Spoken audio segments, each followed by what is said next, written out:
The last topic that I had discussed in the last video was double fertilization, where fertilization takes place twice.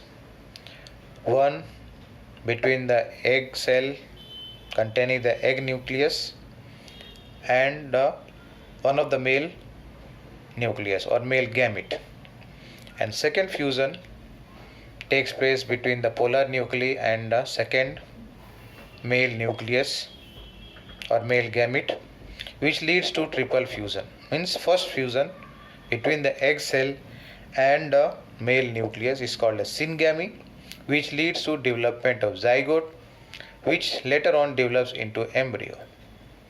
The second fusion takes place between the two polar nuclei located in the large central cell of the embryo sac and the second male nucleus, due to which this is called as triple fusion, which leads to development of PEN, that is primary endosperm nucleus. Later on this develops into PEC, that is primary endosperm cell. Now coming to next topic, post fertilization, that is the structures and events which are related to post fertilization, means after fertilization has taken place, what happens. This event, post fertilization event, follows just after the double fertilization has completed, and this includes three main events, or in fact four main events: development of endosperm, followed by development of embryo, later on maturation of ovule to form seed, and the maturation of ovary into fruit. Now let us see the first one, development of endosperm, how endosperm develops. Now this development of endosperm precedes the development of embryo. Why it is so? Means what? Over here the endosperm develops from the primary endosperm nucleus, which is triploid, that is written as 3N. And how this is going to divide or develop into endosperm is by repeated mitotic division, so that a triploid endosperm tissue is formed. Now this development takes place or it begins before the development of embryo has started.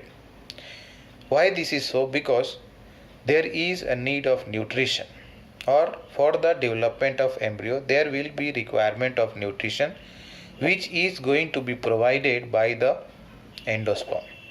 So this process over here begins before development of embryo to ensure the availability of nutrition to the developing embryo.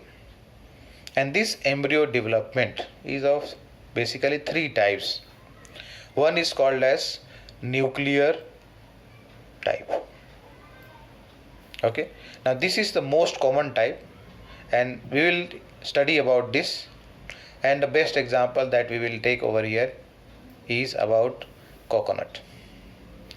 The second type is called as cellular, and third is called as halobial.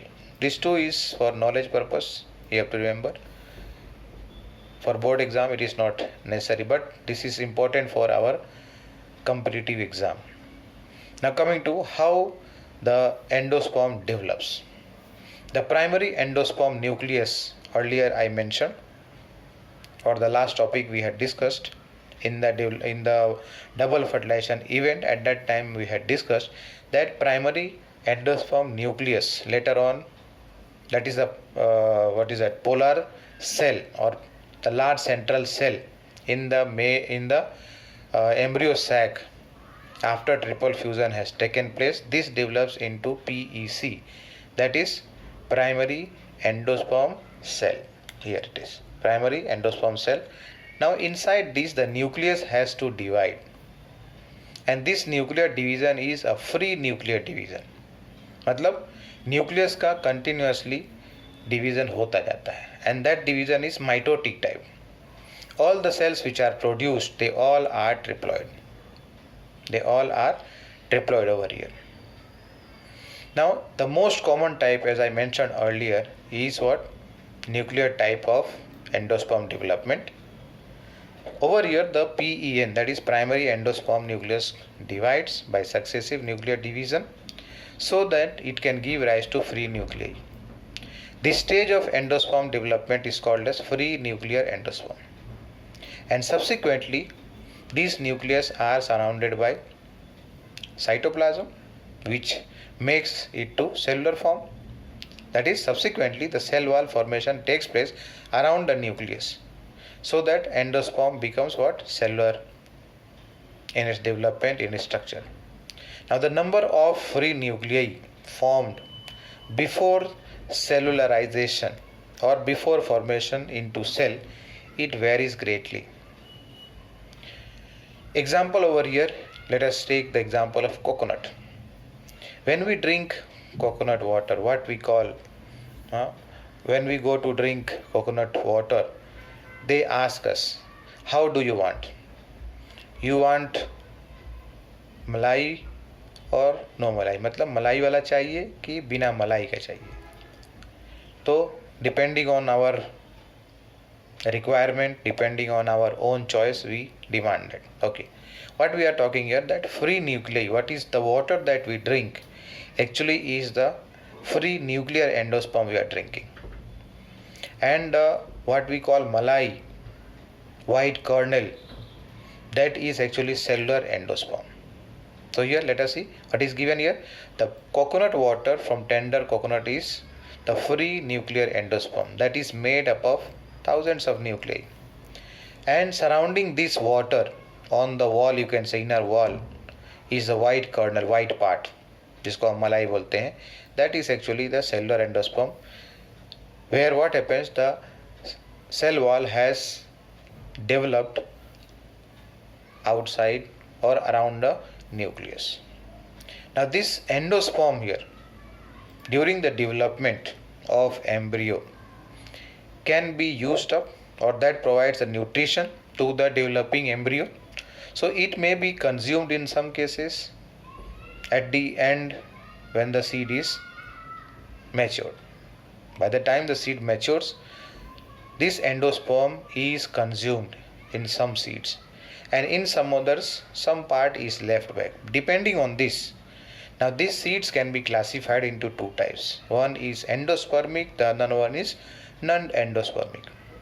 Endospermic can also be called as albuminous, and non-endospermic can also be called as non-albuminous seed. Let us see the example. Endospermic का example क्या क्या? Maize, that is a monocot, castor seed and coconut. All these are what? Endospermic. Because what happens here, the endosperm is left back after the formation of embryo at the time when the seed has fully got matured. And in case over here, non-endospermic, in this no endosperm is left back, and that is why they are non-endospermic or otherwise non-albuminous. Example over here is pea, groundnut, beans, etc. Now when you soak seeds of different plant, and after soaking let it germinate little bit, and then you can open it, means remove the seed coat, separate the cotyledons, and then you will be able to see the embryo inside there, and endosperm also you can see. Here what we are talking, castor check कर लो, अब example पढ़ा हमने, peas, beans, groundnut, fruit of coconut, and then search for the endosperm, you will find. And we are going to discuss in the further topics how the or where we can locate the endosperm. Fine here. In case of wheat, rice, maize also. Maize already I have taken example here in endospermic. It is endospermic in nature. Whereas wheat and rice are not endospermic. Coming to embryo development. How embryo develops. So this embryo development takes place from zygote. Earlier we have discussed in the last video about the double fertilization. Syngamy takes place. Diploid cell is formed, which is called as zygote. This zygote further develops into embryo, and this embryo, zygote is present near the micropyle. Near the micropyle here. Now this has to develop into embryo. Zygote has to develop into embryo, but after some considerable amount of endosperm is formed, then the process of embryo development starts. And this is earlier I have discussed, I have mentioned why it is so that the developing embryo can get the supply of nutrition by the endosperm. Now, embryo development takes place where? Near the micropyle. And this embryo, that is inside the embryo sac, where zygote is situated, means zygote कहाँ पर है? Micropyle के पास है, inside the embryo sac. And most of the zygote, I said, divide only after or start developing only after some amount of endosperm is formed to provide nutrition to the developing embryo. Now, all these seeds or otherwise seeds of different plant, they differ from each other. But the early stages of embryo development is quite similar in both monocot and also in dicot plants. And this process of embryo development is called as embryogeny. Embryogeny. Now figure over here depicts the stages of embryogeny in dicot embryo. That is the figure given here. In this what happens, the zygote divides into two cells, terminal cell and basal cell. Later on what happens, the terminal cell divides into two embryos, and down here it start dividing into a long tube like one after another in a line which is called a suspensor, of which the lowest one is little larger in size, and this is called as, the stage over here is called as what? Globular stage. And on the top here embryo, first of all 2 cell, 4 cell, and later on it goes on dividing to take a shape of a heart. So that's why this stage over here is mentioned as heart shaped. And later on this goes into next stage, that is called as torpedo stage, where the different part can be distinguished. These two over here are cotyledons. We are having one more figure down, we will see there. Just see here, this is the plumule part. This is going to develop into shoot. Down here is a radicle which is covered by a root cap, two cotyledon this side, and hypocotyl is present here. This is in case of dicot. This one is for monocot.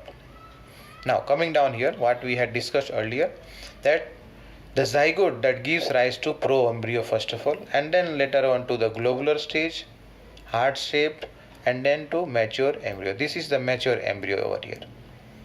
Same thing over here, torpedo stage what we are discussing. Now coming down, a typical dicot embryo is having cotyledon and embryonal axis.